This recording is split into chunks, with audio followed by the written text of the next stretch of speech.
I'm really looking forward to this podcast that we just did with Jason Antin. It is remarkable. Jason has an incredible history. There's a lot of similarities between both of us, that we came from the same area, played on the same football league in high school, went to a D3 school. I actually applied to the same school he ended up going to, moved out to Colorado, met our wives climbing. A lot of parallels throughout our conversation, which was great. I got really into Jason when I started. Amal kind of talked to me about what he was doing, and then I started following some of his Instagram stuff. He has 2 kids around the same age as mine. He's a badass mountaineer, an alpine professional in all aspects of the word. He's climbed some of the toughest mountains. He's done some of the most incredible endurance challenges I've ever heard. I had no idea what he has done until we spoke about it. So please stick around for this podcast. We talk a little bit about Easton, but we talk a lot about there's some wild stories that he's experienced, that he's come out on the other side of. Jason is a endlessly positive person. He teaches at the Alpine Training Center, trains at Easton Training Center, Arvada. He is a mountain guide, going to become an international mountain guide here shortly. And he's run all these crazy ultras. He's done these endurance challenges that I've never even heard of. You know, we're talking hundreds of miles without sleep. And we bring all of those stories into some lessons that we can use in life as well, which I do really appreciate that. So please stay tuned for this. I think you'll be pleasantly surprised with how it goes. And it's an exciting podcast. Hey, everybody. You've already heard the intro. Today we're here with Jason Antin. I met him through Easton. Actually, I barely know him, so this will be our first time really talking. I think I met him the second day he was in the academy or something, through a mall or something like that, early in his jiu-jitsu career. But Jason is a super cool dude. I've been following his pursuits for a minute, especially as I've gotten more into endurance training. So we're going to do this podcast a little bit differently today. This is called the Easton Team Podcast. So it's people that are on the team, people that are members, people that have helped the community. I've been really inspired by Tyler Cohen lately. He's this economist from George Mason University. And I've known who he is for a while, but the general manager, Phil Leitz, and then my best friend, Ian Lieberman, are pretty into him. So I've gotten deep into his stuff this past, a couple months. And I've been reading his books, following his podcast. And he does this podcast style that I thought was super cool, because he does all his podcasts in the sense that he just wants to learn whenever he can. And he's not paying any money. He's not getting paid for it. So it's not sponsorship based. So he can just do whatever the hell he wants. And I really like this approach where he's literally just asking questions. And he has all these incredible guests on because he wants to learn from them. And because I've had like a man crush on Jason for a while, we'll get into why, we're going to kind of do that question approach, or at least the best that I can do. I'm no Tyler Cohen, that's for sure. Have you heard of Tyler Cohen, Jason? It's funny. I just wrote his name down because I'm not unfamiliar with what he's up to. He's like one of our modern day like intellectuals. He's a polymath, has this like blog that he's been writing for, forever. And he's super down to earth. And I've just been, everything he says and writes has been like resonating with me. Obviously he's much more intelligent than I am, but it's interesting to see how he's viewing the world.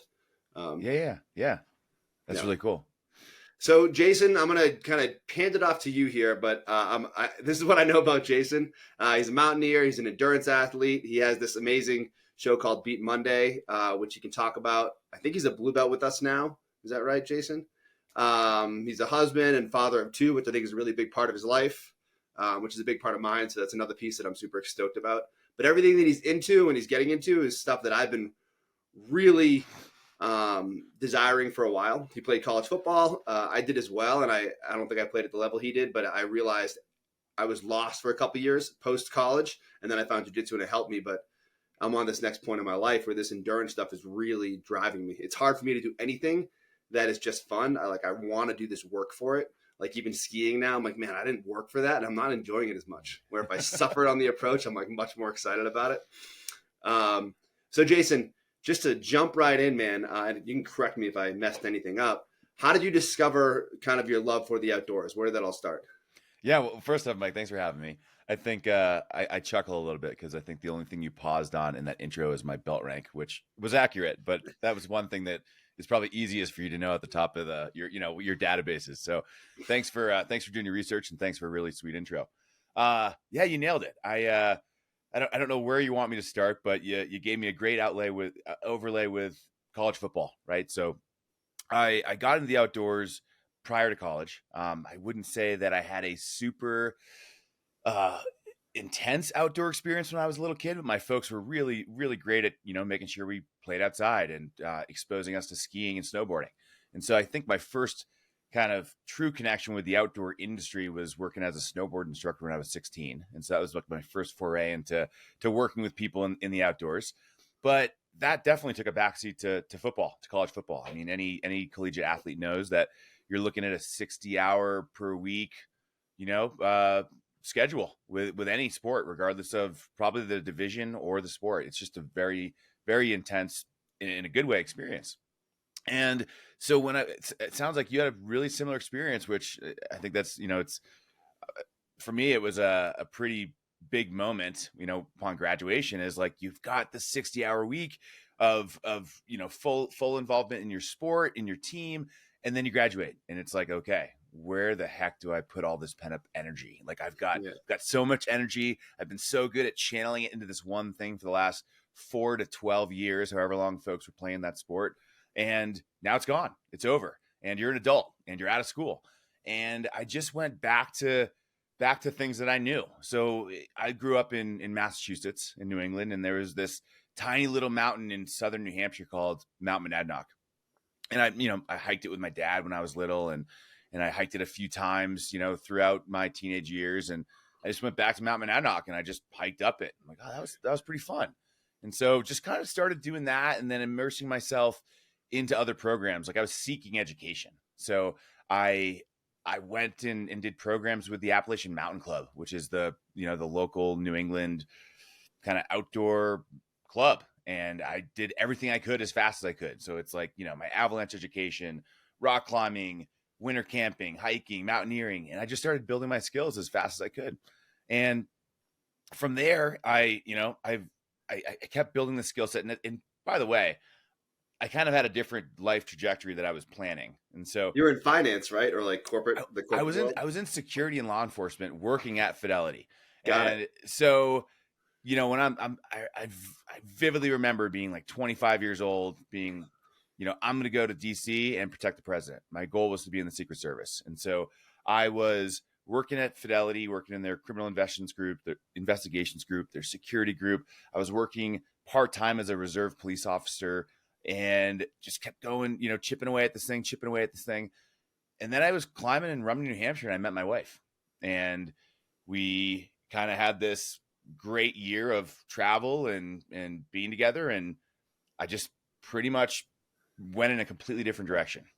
We moved to Colorado, and Jenny launched off from Boston in December 2010, and I followed her like 2 weeks later, and we landed here in Colorado. And I have that hasn't been part of my life for, almost a decade and a half. So 2010 is when you moved out here? Correct. And you'd already been, and you met what year?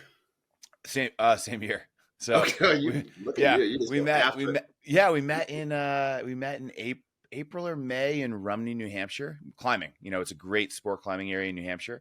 And we hit it off and moved in together very quickly. And here we are in Golden, Colorado, decade and a half later. Dude, there's some drastic differences. Like when you were in law enforcement, I was busy getting arrested and getting in trouble because instead of channeling to, something else, I went to alcohol and partied real hard for like 4 years, and then I found jiu-jitsu at like 24. Yeah. But I thank God, because I was losing my mind. I was doing crazy things. So it's funny, but I need to ask this question. Our parallels are similar. I think you're 41 right now. Got it. I'm 41. I'm 5'9", 5'10", 195, 200 pounds. I'm from northeastern Mass. I grew up skiing and hiking Neshoba Valley Mountains. Wait, really? Yeah. Wait. So sorry, back up. Keep your train of thought, but this is kind of wild. I didn't realize this. I apologize. I didn't do more research. I was a snowboard instructor at Neshoba, at No Snowba. But where in northeastern Mass? My mom lived in Chelmsford and my dad lived in Lowell, Mass. So I lived mostly in Chelmsford for high school, and then back and forth as a kid. Oh, no way. What about you? No way. So I like everybody, we lived in the city for a couple years, and then we moved to Acton, Pepperell, and then I went to school. I went to school in Acton, and my parents were in Pepperell for a very long time, and then they just moved to Dunstable like 3 years ago. So we played against each other in football. I was like, oh yeah. I went to AB. So did you play in the Shriners game or the? Did you also play in the Shriners game? I made the Shriners game and the Carroll Classic, and at prom that year, I got really drunk. Okay. I tackled my principal.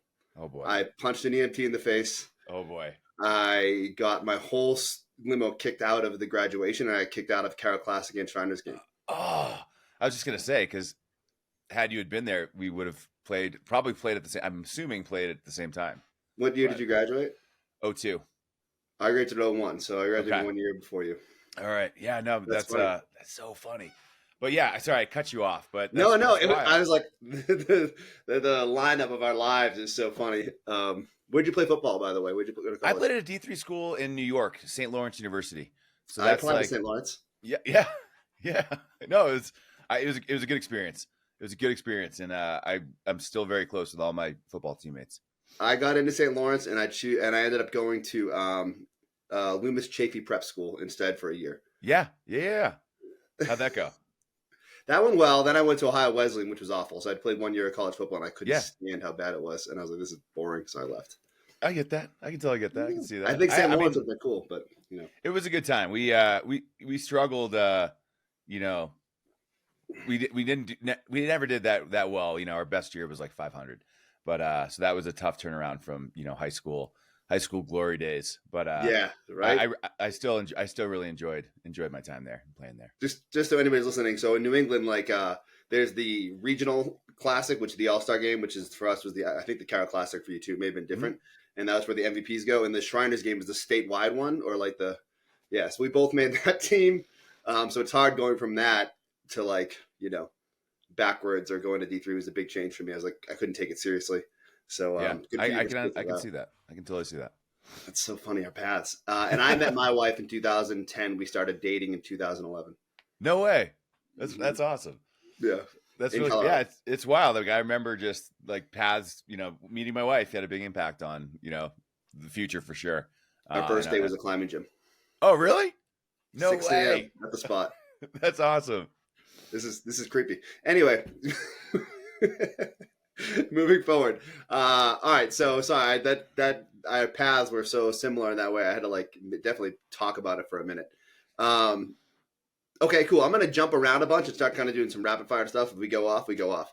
We're going to jump forward a little bit, then we'll go back. So what got you into Easton? What found that for you? Okay. So I actually, when I was going to St. Lawrence in the off season, I had heard about this submission grappling gym in Nickelville, New York. It's like tiny. I don't even think it exists anymore. It was called Sonny Duquette Submission Grappling School. And Nickelville, New York is tiny. It's like this really small township in very northern New York, pretty close to the Canadian border. And I'd heard about it through a few folks not at St. Lawrence, like in the town of Canton, New York. Someone had told me about this place. And so I called the owner. He's like, yeah, come on down. And it was a bunch of law enforcement guys, like state troopers up at in New York that would train there. And so I trained there very sporadically in college, kind of in the off season, and really enjoyed it. And then I graduated, and then I looked at a few different schools and trained in a few different small places in New England before moving to Colorado, and then totally let it go, like many people do in jiu-jitsu, unfortunately. And I was seeking, it was kind of like I was thinking of ways to engage my body and my mind when I knew football was kind of on its way out. Yeah. And that, I think the outdoors kind of stepped in and filled that void, like right after college. And I can't remember exactly why I came to Easton for the first time. I do know. Was it Alpine Training Center? No, I don't think so. I used to work years ago. Before I was in the guiding world full time. I worked for this place called Living Social, and my friend Courtney and our job was to put together these like multi experiences for folks in Denver. And we did come to Easton, and I do think I may have met a mall then, and that would have been like 2012. I remember And Living Social. yeah, When it and first came out. Yeah. I don't think that we ever did anything with Easton. I don't think we ever did a jiu-jitsu experience. Um, I'm trying to remember. Yeah, and then I just felt like there was this, again, a void, and I remembered really enjoying jiu-jitsu, and I looked and wow, hey, there's the Arvada gym, like 7 minutes from my house. So, you know, rolled up there and really enjoyed the people that were there. And, you know, I think I started training back in, I want to say it wasn't that long ago, 2019. So I'd been out of the game for, I think the last time I rolled before going back into Easton was, you know, almost a decade. It's probably 10 years. Yeah.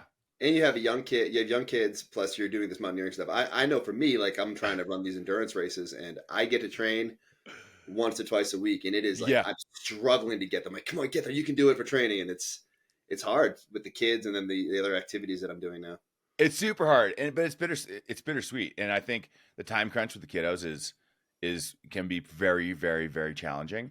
The one thing that jiu-jitsu is good for is, you know, when, or it's easier to be like, that's the end of my training block for the day, versus, you know, you go start running in the hills and it's like, I don't know, maybe it's 45 minutes, maybe it's 4.5 hours. And, you know, I feel like time can get away from you really fast. But man, totally agree. That's fun. I was in Arvada this weekend because, you know, JT, the trains in. I do, and I want to talk about that. Like, we'll get there. I do know JT quite well, well, I mean, I'm your classic, and maybe we'll dive into this later. I'm your classic, like, I'll leave, I'll come back, I'll leave, I'll come back, and a lot of that has to do with my profession, and I just travel for, you know, huge blocks of time, and, you know, I was out. I think my last session at Easton was right when the COVID classes shut things down.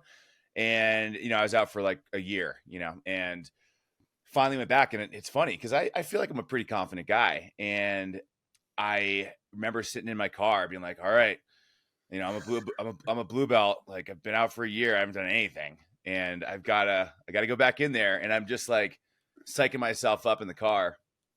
I open the door, JT's there. And I haven't seen him in over a year. And he's just like, gives me the biggest, like, Jason, what's going on? And I just remember feeling like so welcome, being like, oh man, all right. Like, let's just get back in there.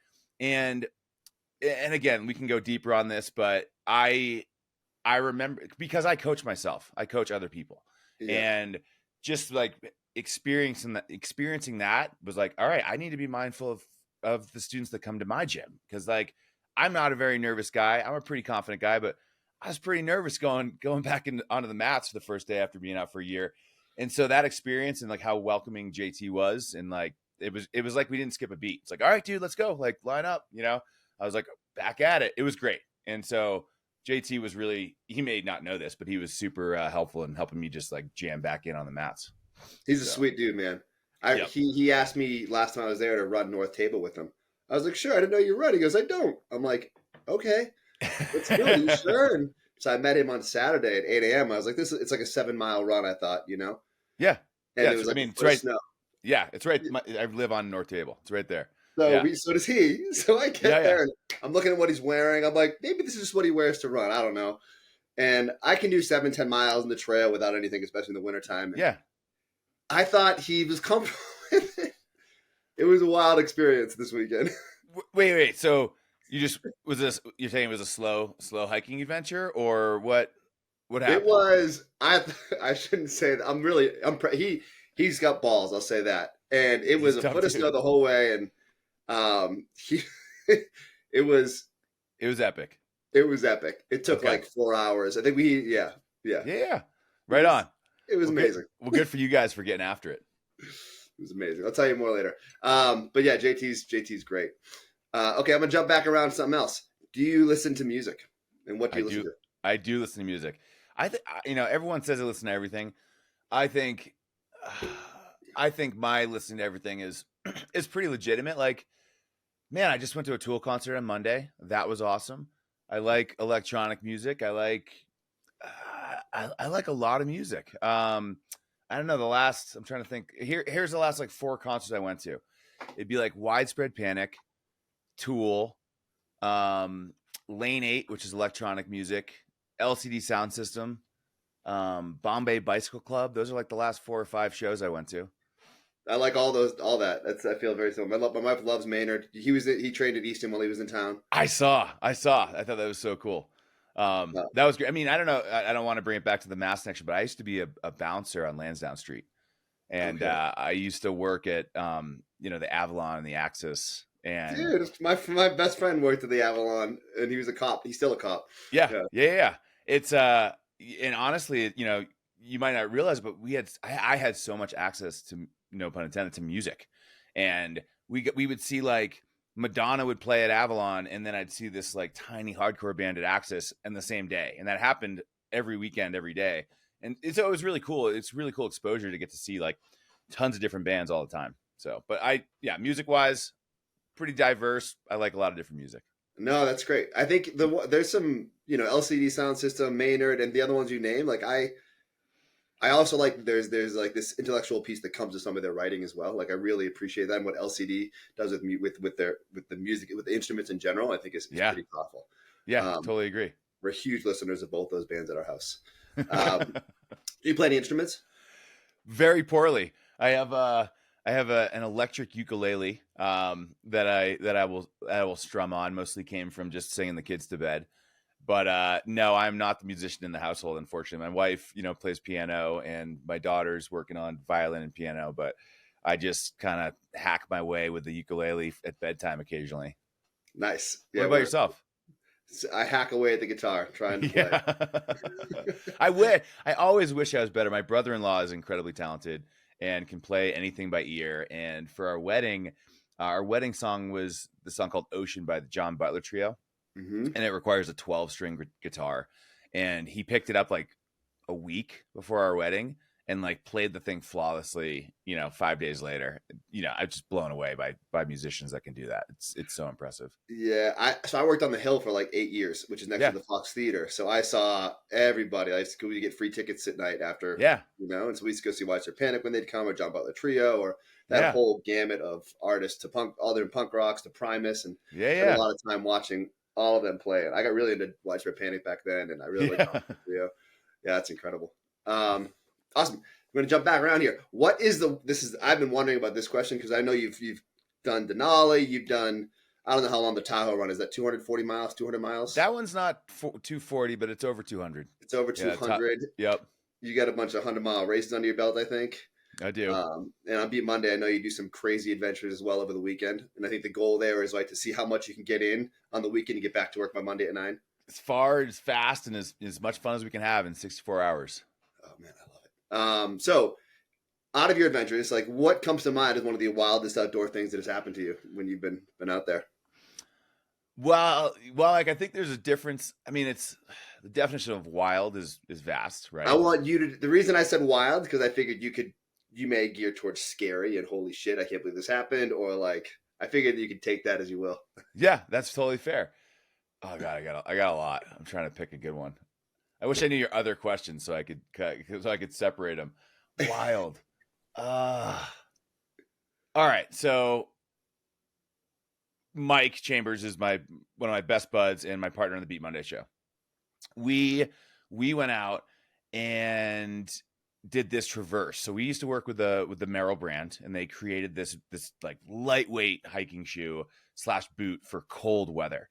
And they called us and like, hey, we need you guys. We were working with them as athletes, and they called us up and they said, hey, we need you guys to go like test this boot somewhere, like figure it out. And so we start scouring, and of course, it's like with any brand, it's a tight timeline. They need this like testing done like in the next like 6 weeks or something.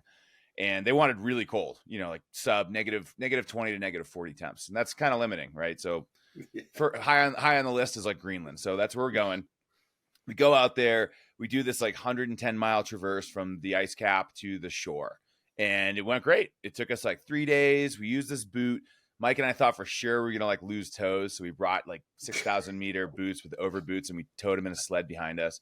And that this isn't the good part of the story. The traverse was like it went too well. In fact, we have a film about it called In Due Time, which I think came out really well, but we had no idea what the film was going to be about because there wasn't any like adventure going on.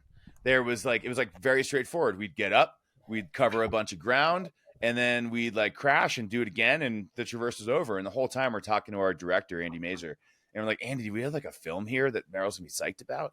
And he's like, yeah, guys, just keep doing your thing. You're fine. Like, just keep doing your thing. I'm like, all right. And they had us mic'd up the whole time. So we were just chatting. Like, the Greenland is epic, and I've been there a few times, and there are sections that are massive, jagged, rocky things like you would imagine.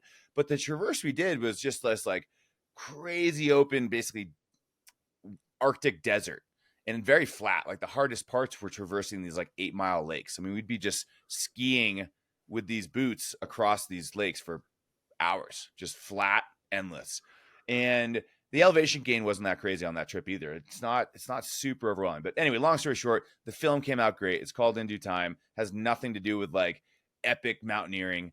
But then we had 2 weeks left. We're like, okay, Merrill's sending us to Greenland. We're going to be there. It's really expensive to get your crap over there. Let's like fully take advantage of it. And so I got this PDF from this guy in Copenhagen who'd done a lot of ski mountaineering out there. And so there were basically, he had drawn first descents like all over the range. And we were going to be there for 3 weeks. We're so psyched. We've got like all these new places to explore. So the film crew could stay a little bit longer. So they wanted to stay with Mike and I for like maybe the first week out of those 2 or 3 weeks we had allotted. So we all get on the back of snowmobiles, and they drive us 3.5 hours into the fjord. Like, we're like hanging on. We got all our gear. We're dragging all of our ski gear. 3.5 hours into the fjord. They drop us off at this little like hut structure. It's, you know, it's fully enclosed at the back of the fjord. It's like a fisherman's camp or something. And we unload. We spend like 3 hours unloading gear and like hiking up this hill to this little hut thing. And we're all sitting there. So it's me, Mike, and I want to say it's like 3 people from the production team. And we, you know, like any backcountry skier, you need to go like assess the snowpack before you start, you know, really diving into the backcountry. So we all decide, hey, we're going to do like the short tour because the sun's going down and it's pretty late. And we start skiing up this thing, and I'm digging in the snow. I'm gathering obs, but the snow's it's quite firm. It's like, it's pretty wind affected snow. I mean, it's pretty slick. It's hard to keep your edges in. And the camera team was looking a little bit more timid. And Mike, you know, Mike's a solid skier, solid climber. So he's kind of up ahead, and I'm digging in the snow, and I kind of say, hey, Mike, I'm going to stop here. It's you know, I think it's just getting late in the day. So I stop, and Mike's like, no problem. He jams up a little bit higher, and I'm with the film crew. We're transitioning. Mike's transitioning. It's like no fall to skiers left of Mike, like fall line of Mike, like absolutely no fall. To the right, if you go fall line skiers right, there's this like huge, you know, open run out. You know, we're probably going to like tomahawk down like 1,500 feet, and then it'll be a flat run out. So we transition. I have my shovel out. I'm chopping out a ledge because it is steep enough to where it'd be weird to switch over from uphill to downhill. So I chop out a ledge for the film crew. So we all have a place to kind of transition. We transition, Mike's transition, and the sun's going down. And Mike drops in, catches an edge, or a ski like pops. It was just steep and icy. And he's like sliding down this face. And I'm just like, I got to call his wife. Like, he's going over the cliff. And like, almost no question. And he's coming down, he's rocking down, he hits this rock, breaks his leg, dislocates his shoulder, cracks his head on the thing. He's bleeding all over the place. But he stops. So we all see Mike. We kind of traverse very carefully over because we're in this like very steep environment. If any of us slip, it's over. And we drag Mike back across to a safer zone. And I stay with Mike, and the film crew goes back down. So we're like 2,500 feet up from the hut. And those guys are pretty fit. We did have a pretty fit camera crew. And so they hustle down, and they're going to get a rope and a sled. And so they head down, and I'm with Mike, and his leg's nuked. He's got a tib fib, can't use his right leg. Yeah. It's -20.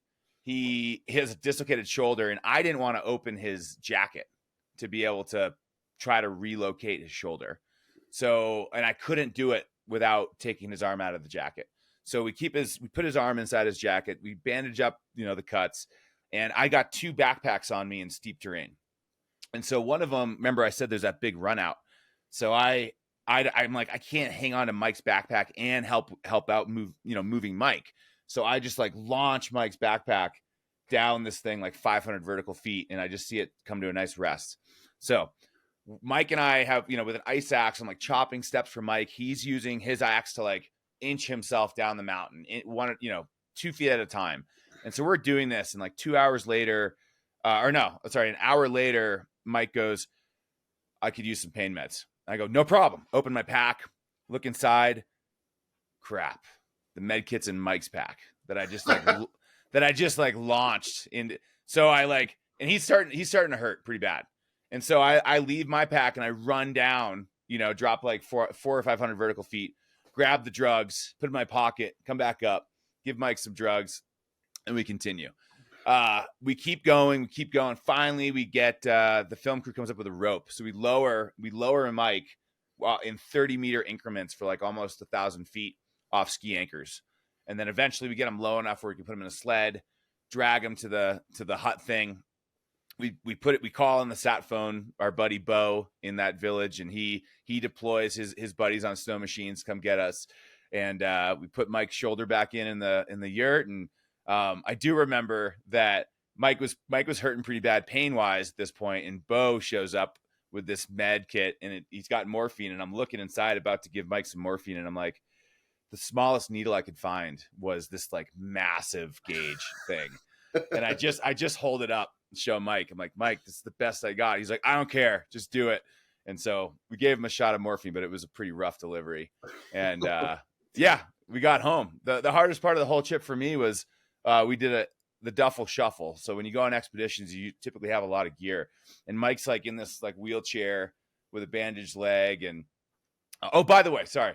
We get back to town. We're in a village in Greenland. And Mike is 6'2", like 200 pounds or something at the time. And Bo is a Viking from Game of Thrones. He should be on Game of Thrones. He's our like logistics guy. I'm not kidding. Like picture Viking guy. And he picks Mike up like a small child and walks him into the emergency room in this Greenlandic village. Like Mike was a tiny little boy. It was the photos is outrageous. Anyway, we get home, but the duffel shuffle was epic. I think we had 9 duffel bags. So I'm just like doing all the moves, doing shuttle runs of 9 duffel bags through 4 different countries. It was a good time, but I don't know, Mike. I hope that story lived up to a wild My adventure. heart was racing. That was incredible. What was the temperature during all of this? Because you said it was towards the end of the day. So it was like it was -20. It was like at least -20, and then it did get as low. It got closer to -40 at times, but it was. I think during that event, it was -20. All right. When you go through an experience like that, and I'm sure you have multiple as continue what you do for a living, what are the takeaways for you? Like, do you walk away with like, all right, what can I learn from that, or like, holy shit, like what comes to mind afterwards, like upon reflection? Yeah, it changes like every decade. When I was in my 20s, I mean, I think this is common for a lot of folks. But especially in a guiding world, I felt like I knew more than I did, right? Like the classic like Dunning-Kruger effect, right? Like you think you're more competent than you actually are. And in my 20s, I remember, I always have the mindset of like, how can I learn more? How can I get better? But in my 20s, it was probably like, how can I refine and hone what I'm already really good at? And I'm talking about like mountaineering specific stuff.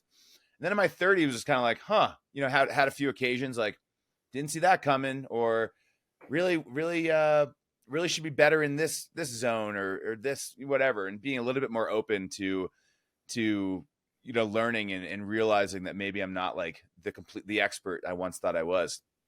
And then in my 40s, it's like, on paper, I technically am very close to, having my international guides license. And now I'm like, I just take a step back. Like, what am I missing? What do I need to know? Am I expert haloing myself here? Am I overly competent, or confident? Things like that. So I think with all outdoor adventures, I debrief every outdoor adventure I ever do. And that is working and recreationally. And what the debrief gives you is lessons learned. And so like my basic lessons, I'll give you my questions that I teach my students. And then I debrief every day on the drive home, right? If I'm driving home by myself, I go through this list. And the first one is, hey, where was I most at risk today? And in the mountains, there's 4 ways to die in the mountains, right? One's exposure, right? You get too cold, you get too hot, your body doesn't like the temps, you die. You falling off the mountain, pretty straightforward. Like rock climbing, you fall. Hiking, you fall. Trail running, you fall and blow out a leg. Like that's falling off the mountain. Avalanches, rock fall, ice fall, the mountain falling on you. And then the last one's you falling in the mountain. So most of the time that's crevasses, but it could also mean like moats and open creeks. You know, if you've played up in New Hampshire, I'm sure, Mike, like in the springtime, they get those kind of crazy creek beds open up with snow on top. So again, exposure, you falling off the mountain falling on you, you falling in the mountain. So basically I look at every day and I go, where is I most at risk today? And which kind of hazard bucket did that fall under? And then I think, okay, that's where I was most at risk. Would I do anything different next time? Or would I just accept it and do it again? So I kind of run through, that's the big question. The next one is, hey, did I get away with anything today? Did I get lucky? And a lot of that comes down to the snow stuff, where we as experienced backcountry travelers, we kind of know what the slope angles should be given the avalanche conditions. But if we decide to ski something a little steeper for whatever reason, I would say that's a moment where we got lucky that day. Like nothing happened, but we don't know that it wouldn't have if we were like 2 feet to the left or 2 feet to the right. And the last question I asked myself is like, if I had to repeat the day, you know, we're talking like Bill Murray Groundhog Day style. If we had to redo the day, like what would I tweak? What would I change? And every time I debrief, those are like my 3 minimum questions. And that's how I just try to improve my process. You know, whether it's a trail run around North Table Mountain or, you know, a 3-week trip to Greenland, I'm debriefing the experience so I get better for next time. So do you take those lessons you learn? I mean, this is a common thing, at least for me. Like I know in my 40s, I've definitely shifted from my 30s on how I view the world and how I approach it. And it's much more from a place of curiosity and ignorance now than, you know, bravado as a 20-year-old and taking over the world as a 30-year-old. And so when you have these lessons now, do you use them as well in your personal life and other activities that you do and parenting? Like, is there takeaways you use to kind of put that lens on everything? Yeah, I think so. I think, man, I'm trying to apply parenting to that. I mean, there's definitely stuff going into parenting to start that was easier because of outdoor stuff. For example, lack of sleep. So, and like eventually, I mean, it sounds like you're getting pretty psyched on this world. You know, before I had kids, I did a lot of alpine climbing. And so alpine climbing is like just moving quickly in the mountains. And the difference in alpine style climbing is that you don't typically have like a base camp that you're going back to every day. It's like when it's time to go, you got the gear on your back and you go until it's done. And sometimes you're moving for 60 hours, like with no sleep.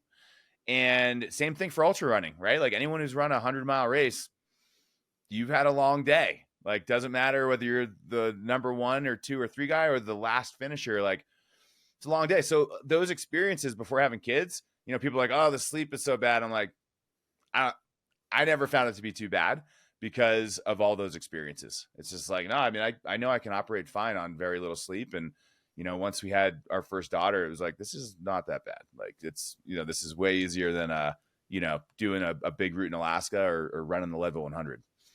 Yeah. Yeah. I find, so you built the well. I find the sleep wasn't hard for me. It's more of the emotions, trying to understand those and navigate them. That's like what my biggest struggle, like, because they're all so wildly different. And then there's a relationship you have to work on with your wife is during all of this. And you get good at like navigating the world and in business and people. And I feel good about that. But then you come home and it's like, where's my skill set that I've spent so much time building and reading about and studying? And then all of a sudden I come home and I'm like this toddler, unable to apply all this work and knowledge I've built up. It's like so frustrating. I don't know. I'm laughing because you articulated that like in an incredible way that the whole like toddler thing, you know, it's like, yeah, I can totally relate. I think the emotional side and the evolution of how old they are and the kind of the state of life that you all are in with your partner and your kids is like that's the hard part for sure. It's not the sleep. It's navigating emotions and now you have all these different working pieces and minds and souls in your house. It's really hard. It really is. To jump into the next question, do you have morning practices that you do to set yourself up for success every day? I go back and forth. Sometimes I'm really diligent and I do have things like, I mean, I guess for me, the best morning practice I could ever have would be movement. I don't like training that much in the morning, but moving in the morning always sets me up for a good rest of my day. I've experimented with cold plunges and meditation and things like that, but I would say nothing's ever become a constant. It's more of like an experimentation for me. I don't think I have any practices other than coming down to my desk, having some quiet time, writing out things I need to do for the day, and starting my day. I wish I had some more interesting morning practices, but it sounds like it might be something on your radar. What do you have going on your side of things? Mine is ever evolving as well, but there's like, I appreciate that though. I always curious what people do for their mornings, like people that are, I wouldn't say ambitious, but strive for, improvement, and I think that's, what, things that I'm looking for in life, people that I want to be connected to. Yeah. And for me, they shift, but I have a bad temper. Like I have a pretty unpredictable temper that comes, and, it's, my dad was like that. And, so I've spent my whole life battling that, like that shadow self of mine that comes out and like, oh my God, what did I see red? And I don't like do anything like with my family or anything, but it's a piece of me that exists, you know? For example, like it's my biggest fear, right? So for example, last year we were at Eldora just trying to get my kids skiing, and we were waiting in line for the shuttle, and some guy just came and jumped in front of us and hit me. And I was like, whatever, didn't matter. I was like, he can get on the bus in front of me. And then he turned and smacked my 3-year-old in the head with his skis. And like, I saw red, and I was I picked him up in the air and I screamed at him. And this guy luckily backed down. Like, he's like, hey man, I'm so sorry. I had no idea. Yeah. And I was like, we got on the bus, we drove to the spot, and then I got out and I apologized to him for losing my temper. Yeah. But like for me, like what happens next in that moment, if he doesn't back down, I don't know what happens for me. Like it's like everything goes red and I disappear for a minute. And I don't know what would have happened if he tried to fight back. But I do know, I think I know. And I've worked really hard to combat against that. I'm sure you know. Yeah, no, man. That's really tough, Mike. Yeah, that's difficult. First off, I can relate to, man, skiing with your kids and the shenanigans that go on there, especially with the young kids. I remember, I feel like temper-wise, it's never been something I struggled with too much. But somebody did almost hit my daughter, hit me, and almost hit my 3-year-old. And I looked over and was obviously less than thrilled. And it was just this guy apologizing. And but yeah, the ski area can be a place where emotions can run high for sure. Well, what happened right before that, I left this part out. This lady and her kid ran my kid and I over about 40 minutes before that, like plowed right through us. Yeah. And I was like, you're already like a heightened state. And she apologized too, and I was like, it's okay, you didn't mean to, it's fine. Yeah, but when it's your little kids, it's like, so it's tough. I bring that up because I noticed for myself, like if I don't focus on my morning practices, I will revert back to that like primitive piece of me that I am petrified of. So like, I wake up, I get in a bunch of reading, on whatever the subject is. Then I journal, then I play guitar, then I meditate. And I always get those things done. Like I have to every morning. 90% or most mornings. That's pretty cool, Mike. That's really neat. How can I ask how much time you usually spend? Like, is that like a 2-hour process or 1 hour? Yeah, it's about 2 hours, almost exactly. Yeah. And do you get up? And I thanks for letting me ask some fire questions back at you. But are you like super early riser? Because you said, how old are your kids? They're 4 and 6. The one just turned 4, and the other one will be 7 next month. Okay. Because I one thing I struggle with is I feel like the morning, especially, is just like mayhem from 6:45 to 9:15. So it sounds like, are you an early riser, or do you? I get up between 4 and 5:30. Depending on when we go to sleep. We all go to bed at the same time. We all sleep in the same bedroom. So we all.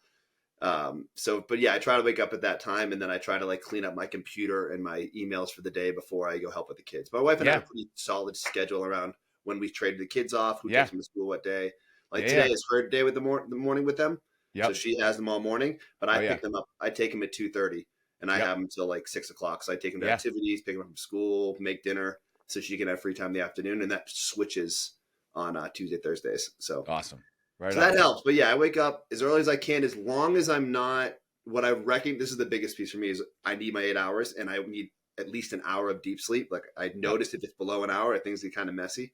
Yeah. So I'll stay in bed till I hit that range on my watch, Yeah. Yeah. Oh, which is really? important. Yeah. That's really interesting. Okay. And then, so for me, if I do that, like when I was sacrificing that, I was a dick Yep. just not as patient in the afternoon.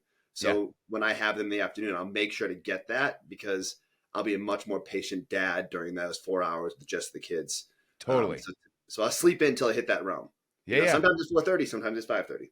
Yeah. So No, that's good. And thanks for sharing that.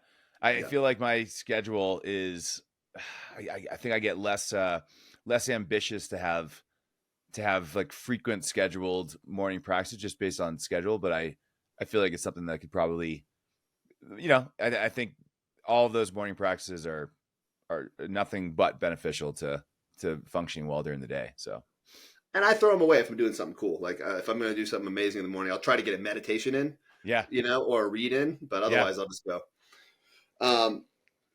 So what about this? What does your weekly workout routine look like, right? Say you weren't busted shoulder and I'm sure it changes seasonally between, all the crazy stuff you do.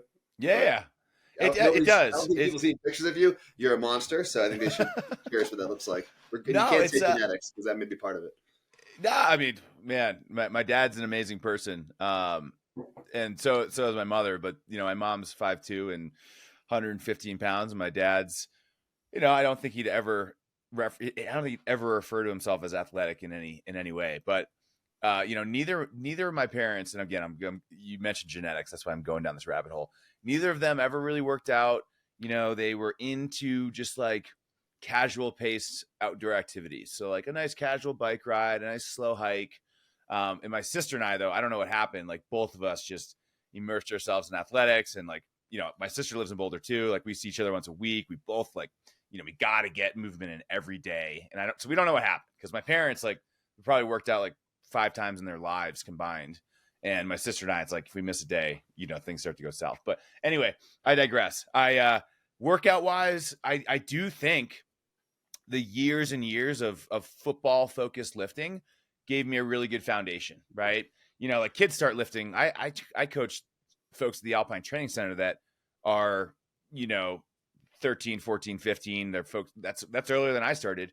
I think 15 was when I went to the weight room the first time, but I've hit the weight room pretty hard, which is late kind of nowadays, right? Like you'll see, not for lifting heavy, but for exposing kids to training and conditioning. I think that's later than it was for us. So I remember 15, being in the weight room the first time, and I lifted very hard and very seriously till I was probably 20. Probably before I moved to Colorado, I went to the gym a lot. And I feel like that set up a really good strength foundation for like the rest up until now. And getting into the mountain sports, it pivots. So it's bittersweet. I like one of the reasons I picked guiding as a profession is because it requires variety. It's like, there's so many variables in it, and there's a season to it, which can make jiu-jitsu challenging because like right now so a mountain guide is certified in rock, alpine, and ski. And so rock is rock climbing. Alpine is ice climbing, mountaineering, anything in the snow on foot, more or less. Anything snow, ice, big mountains on foot. And then ski, backcountry skiing, ski mountaineering. And I love the changing of the seasons. I love that, this weekend I was up in Cameron Pass skiing with, teaching a level 2. So high performing skiers, high performing students for 4 days. And then on Wednesday, I go to Lake City to ice climb with another group for 6 days. And so I like the variety. I like the change. For training, it can be hard. And I would say in 2020, which is only a couple years ago, I committed to getting my international guides license. And so I'd say my training has been 100% structured around just that. Prior to that, I would say, I think what you're getting at, Mike, is some of the endurance stuff. So I have to look at what the objective I'm doing is, and then dissect it based on what are the needs of the outing? Like, how technical is it? How much technical systems, how much technical like climbing or skiing skills do I need? Balance with the endurance factor. How much endurance time do I need to put into this thing? And I operate off a routine where, the volume's going to change based on the outing. So when I ran my first ultra, I read this book, Relentless Forward Progress. It's a really good book. And at the time, it was like the only endurance ultra book on the market. It's worth picking up. It's pretty cool. I think it came out in, I don't know, maybe 2010 or something. But now there's like, hundreds of books about endurance running. But back then, that was like kind of the Bible. It's like, if you were interested about running ultras, you'd have to read this book and then go do it. But the training program in there had like 100-mile weeks. That was like the standard. You're running 100-miler, you're going to peak at 100-mile weeks, which is no longer really the suggested because the volume's just through the roof and people were getting like adrenal fatigues, issues. So anyway, you asked me a question. I'm like on a tangent. I would say I'm wildly interested. So this is a very selfish podcast. Yeah. Business, so no. I like talking about it because I'm already like, you've already got me brainstorming like morning practices. I'm like, man, I need to like start implementing some more morning practices. Maybe playing that ukulele a little bit more. I don't know if the family would be happy about that. It's the escape. That's why I play the guitar. It makes me not think about work, family, anything else. I can only focus on that. And that's the reason I play the music. Yeah. So, okay. Interesting. Okay. I got another thought, but I don't want to derail us about the escape. Bring us back to the escape in a second. Okay. All right. So training, right? Like college was, and for you, I'm sure it was similar, just hammering the weights, basically forced into conditioning. Like I didn't want to go run sprints. I was a D end. I used to weigh 265 in college, and we're similar heights. So you know what that feels like. Yeah, I know what that looks like. Did you do the pulling we used to pull trucks in the parking lot or push trucks in the parking lot? Never official. But that sounds like a lot of fun. Yeah. But I loved it. I loved being big. I liked lifting tons of weight. And like I remember going to the climbing gym. So I went climbing for I'm totally not answering your question. So Finish your thought, or I can bring it back. Yeah, I went. My mom took me and my buddy Harry Boylo to the Boston Rock Gym when we were in 5th grade for the first time. So that was the first time I climbed. But I didn't really climb seriously until after college for kind of obvious reasons. I mean, now we've got retired NFL linemen like climbing on Instagram. But I went to the Rock Gym at 255 and I was strong. Like I was really strong. Yeah, I mean, any climber listening to this is going to it's like laughing like, dude, you're about to get wrecked and you know it's coming. And my hands were just shredded because like your grip, like, we deadlift huge amounts of weight. So I could hang on to holds, but I was just shredded. My hands were like covered in blood and cuts and tears and flappers. Me too.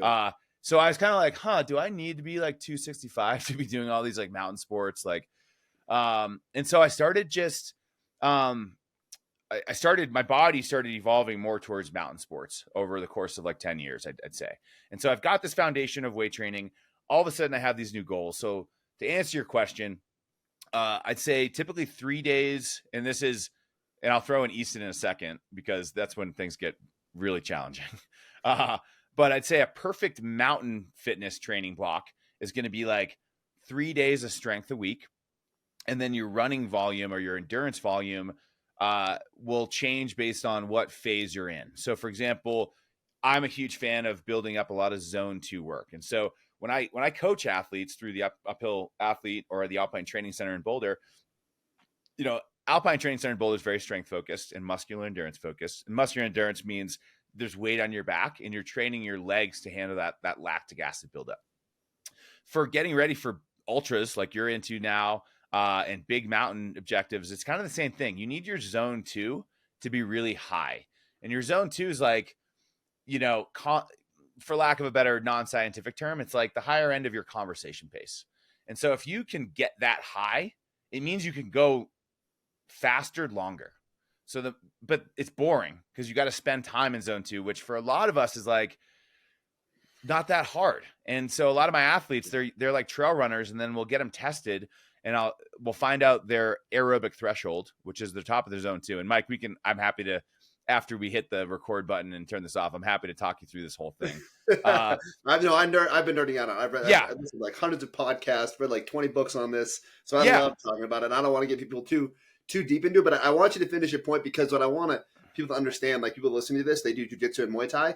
And what a lot of this does, it translates into my jiu-jitsu and Muay Thai quite a bit. Like sometimes my my high threshold, like that high level is hard for me. That threshold pace where you're at like in jiu-jitsu, where you're going hard for a little while. It's not as good, but man, as soon as I get out of that threshold area, I'm back to recovered within like 10 seconds because of all this endurance work.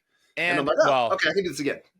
And it's multiple things. Like for any white belts and blue belts listening, like we've all experienced it. And, you know, I'll roll with other white belts and blue belts get better, right? But like white belts, like they're full throttle the whole time. Yeah. And, you know, even myself as a blue belt, it's like you feel it. You're like, your foot is on the gas, like full speed. And then I roll with a black belt. I'm like, oh my God, like I'm doing that. And they're just like chilling and they just recover instantly. And it's like the spectrum of gauging your fitness and control of your output is pretty fascinating in the jiu-jitsu world for sure, from white belt to black belt. But yeah, I mean, building your zone two, if you've got a big zone two, it just means you can go a really long time without blowing energy source. And that's where the mountain sports stuff gets really, really important. And same with jiu-jitsu. But jiu-jitsu, I think the learning curve is like, how do you keep yourself in zone two, you know, not having to tap into that zone three or more as few times as possible. But for me, it's, you know, strength three times a week. As my volume increases, like on like footborne. So if I'm uphill skiing, trail running, weighted hiking, as my volume increases, my strength might go down to like 2 days a week. And if it's like an ultra, like purely running focused, it'll go to 1 day of strength a week for maintenance and durability for like the last month to 6 weeks before the event. And my running volume or uphill, whatever modality I'm on, bike, ski, run, that will increase during the peak of my training block. And of course, if it's a technical objective like ski mountaineering or ice climbing or alpine climbing, I'm really focusing on two things. One is making sure my technical skills are good. So making sure I'm actually training the skiing, I'm training the climbing. Those things need to be really on par before I go do the thing. And I'm also a big proponent of like the mental training. And so for me, the athletes I coach, I work with people from all over the world. Like I've coached athletes in the Middle East, in Kuwait, Egypt, Europe. And for some of these folks, they sign up to do these huge mountaineering objectives, like 7 summits type things. And some of them have like never climbed a mountain before. And I want to make sure that, hey, you're spending a ton of time invested in your training. You're spending a ton of time invested in this trip, financially, time. And I don't want you to get spooked when the plane lands on the glacier and just not be able to do the thing. And so I prescribe that to my athletes, but also for myself. If I have a big mission coming up, it's like, I want to try to get myself mentally into that place where it feels comfortable when I actually arrive to go do the thing. And same thing for just trail running. It's like, I want to make sure I'm running at night. I want to make sure I'm running on low fuel. Like I'm running, do a bonk run every once in a while, feel what it feels like to kind of be in those crappy positions, because then your mind can handle that situation so much better. So again, like I said, training would be, it changes based on the thing. A big training block for say 100-mile race or foot race would be 3 days a week of strength with some aerobic volume. And then usually 1 day of zone 3 a week. So harder intensity, like no cap, heart rate monitor, just go as fast as I can. And then as I get closer, I'm building volume. Like I said, I used to build up to like 100 plus miles a week. Now it'll be like 50 to 70 at most for a pure running objective. And then for a mountaineering or ski objective, it's definitely making sure I'm getting out in the mountains, moving on that, whatever I'm doing during that week. But it's been probably like 2 or 3 years since I've had a very structured training block that lasted more than maybe 3 or 4 months, just because of the guiding. Yeah, objective. I was going to say, you're guiding other people. It's not so much your own adventure anymore. It's like facilitating their adventure, which you have to be in great shape for. But without like I don't know, I like to call them these, without a big show, it's hard to like gear towards that. Yeah. And like I said, like, for example, I took my rock exam in 2021. And so I was like very little time on foot, tons of time climbing rocks in the gym. I mean, we're talking 5-6 days a week, moving in the vertical world. Now I've got my last exam. I've got the last thing before my IFMJ International Guides License in May, and that's the ski. That's my final ski exam. So it's a 10-day exam. I think they write in the application, like, you must be prepared to do, 7,000 feet of gain back to back for 5 to 7 days.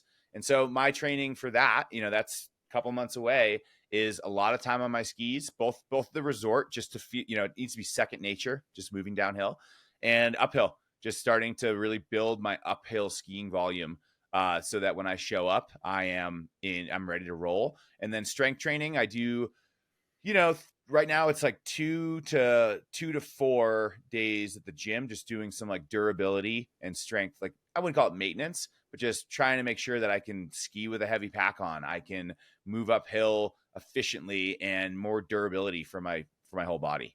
And then, like I said, I haven't been in Easton since I tore my bicep, but I like to go, I'd say a maximum of 3 days a week when I'm doing that much training. And if my volume gets high, it goes down to like, as few as one day a week, just to like make sure I remember how to tie my belt. Yeah, I'm in that same boat. I hear you. All right, I know we're at like an hour, but I have some rapid fire questions for you, brother. So Shoot. let's see if we can get through this. I really want to ask these. What are your favorite books? Oh boy. Trying to think of non-mountaineering ones. Let's see, what's the most recent one? I've been going back to old mountaineering books recently. Thinking Fast and Slow is pretty good. Yeah. Thinking Fast and Slow is good because I think there's a lot of parallels to what I do professionally, and making assessments of risk and paying, like, the human factor, like the human brain is so impactful to good and bad decisions, and realizing how decisions are made, especially when like risk and consequences are involved. So that book's a big one. All the Malcolm Gladwell's, like, there's a reason they're bestsellers. They're just quick, easy reads, but I think there's just a lot of parallels to what we all do in life. And there's always connections to the tales that are the things that are told in, The Outsiders and Tipping Point, to what we do in life. And I certainly pull from that in what I do. The classics would be like, Shantaram, Catcher in the Rye, the old, one of my favorite books of all time is Blood Meridian. Cormac McCarthy. I've read, I think, every Cormac. Actually, he came out with a new book, I think, which I haven't read. But Cormac McCarthy, like those, I love those books. But Blood Meridian is one of my favorites, and some people are probably like, "I can't believe you like that book." Dude, it's like one of the best pieces of literature, of contemporary literature, I think, that's ever been written. It's amazing. It's amazing. Yeah. So that's up there for sure. I just re-listened to it. I read it and then re-listened to it, and it's just like, it's a wild tale. I don't know. What do you got for me? What should I put on the list? I'll tell you later. This is my time. Sorry, rapid fire. Keep them coming. What are you reading now? I'm reading mountaineering books. I've been listening to them with kids, going back to like Touching the Void and Nice. Into Thin Air with the kids. That book too. Yeah. Minus 148 is a first winter son of Denali. That's a great one. I've been listening with my 7-year-old. That's what I got. What else do I have going on now? That's it right now. That's what I got. Those are incredible books. Bookshelf. Yeah. I'm really into parenting and leadership, and I feel like those are some incredible anecdotes on like, basically living your life and leadership in general. Yeah. I love them. And the story is obviously incredible. What does life for you at 65 look like? And you're 41 now, so when you're 65, choose a day. What does that look like for you? Man, it's so funny. I feel like I used to have my 10-year plan always lined up, and I have it loosely. I think at 65, I definitely have had more thoughts of like mortality in the last like 2 years. I think 65, it's in 20 plus years from now, 24 years, buddy. My wife, we still live in Colorado. I hope my wife doesn't end up listening to this. She'd be like, all right, we gotta get our ducks in a row here. We've got a second home in France, in Chamonix, that we rent out, and we are able to kind of go back and forth between Colorado and France. And I'm still moving the mountains, but at 65, I'm not, I won't be working primarily as a mountain guide, but still working in that industry, doing some of the other things I do, alongside that. And yeah, get to go play with my wife in the mountains, and then hopefully meet my kids, and we go do something, and I'll let my daughters rope gun me up some cool climb. Yeah, that's I guess that's the big picture. So are you gonna run UTMB? I would like to. I've always actually wanted to run the Tour de Jalons. So Okay. the TDG, which is the same race series. You're probably familiar with it, but it's like 260 miles, and the vertical gain is, I don't remember the exact number. It's insane. But I would like to do that. And the other thing I would like to run is, I went through a number of years where I was really passionate about trail running before I committed to the IFMGA guiding track. And I still haven't run Hard Rock yet. So Hard Rock, I've actually applied 8 times and not yet got in. I haven't applied in the last 2-3 years. So I don't know if I'll keep my lottery tickets, but I think I had like 900 lottery tickets, because every year you apply, you get more for the next year. So I still haven't run Hard Rock, and I would like to do that. And I would like to do TDG one of these days. Oh, epic runs. All right. What do you do to relieve stress? Workout. Sorry. It's like the cop-out question. But you talked about clearing your mind and not thinking about anything else. For me, that's when I'm in the vertical world or descending a steeper ski line. Like, I don't care what you have going on in your life, you're not thinking about anything else. End of story. Guaranteed. I've never been able to think about any other stress in my life while I'm moving vertically in anything remotely committing.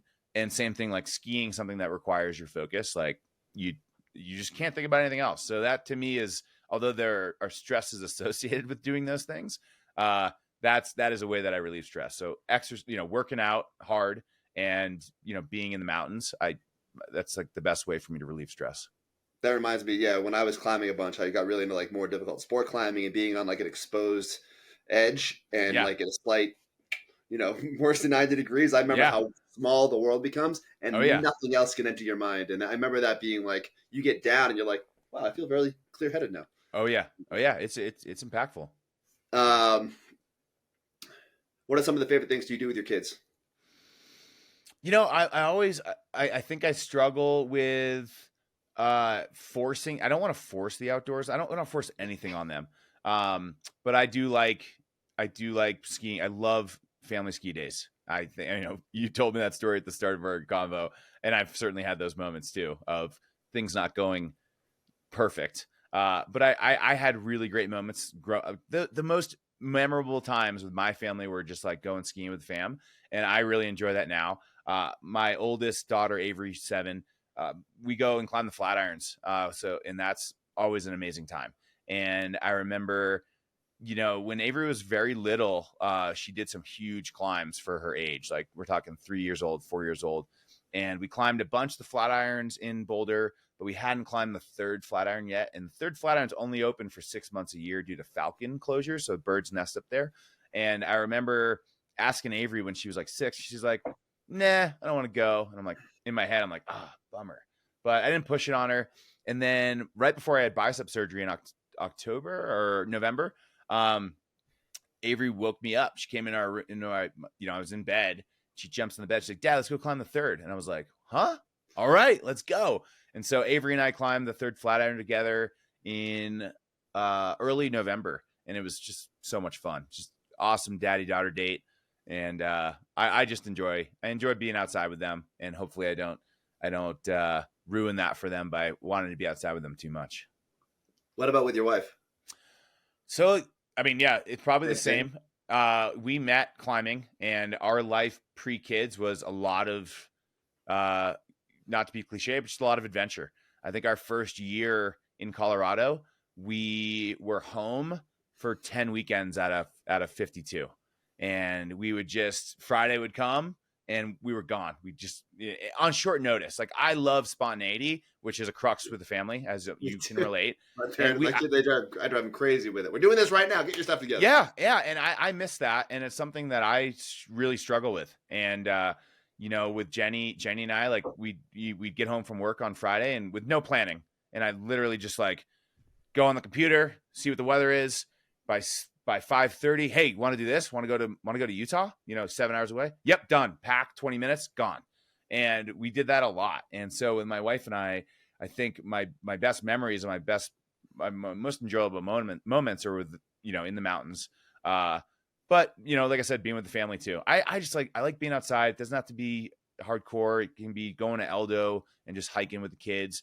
But I do like being outside with the family, and definitely my favorite memories with my wife are just being outside together. Our honeymoon was in Greenland, and we didn't see anybody for 2-3 weeks, climbing unclimbed peaks out there together. I mean, that was a wild experience. I think you probably already said this, but your next big adventure is probably I don't want to just put words in your mouth, but what is your next big adventure? Yeah. So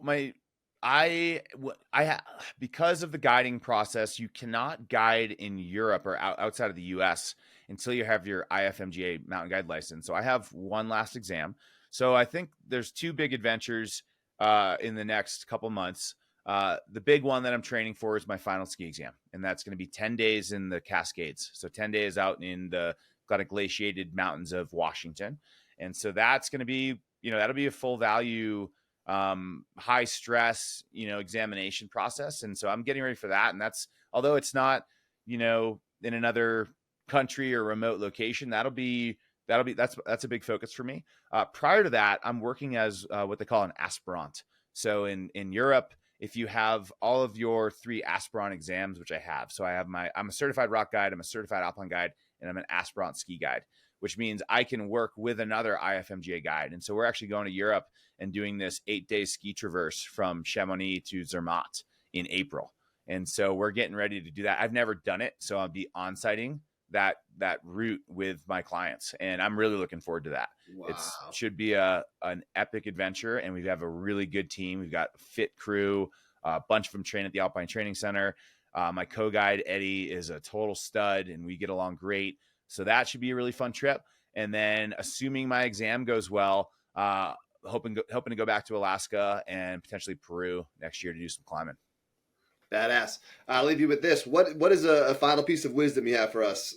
After hearing you speak, you have quite a bit of experience in the world of the outdoors, sports, family. What can you leave us with that we can take away and think about? Oh God, it's a tough one. I know. I like this. It's super tough. Wisdom, man.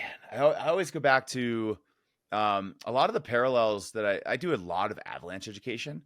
And a lot of avalanche education, a lot of avi-ed is just decision making in what we call human factors.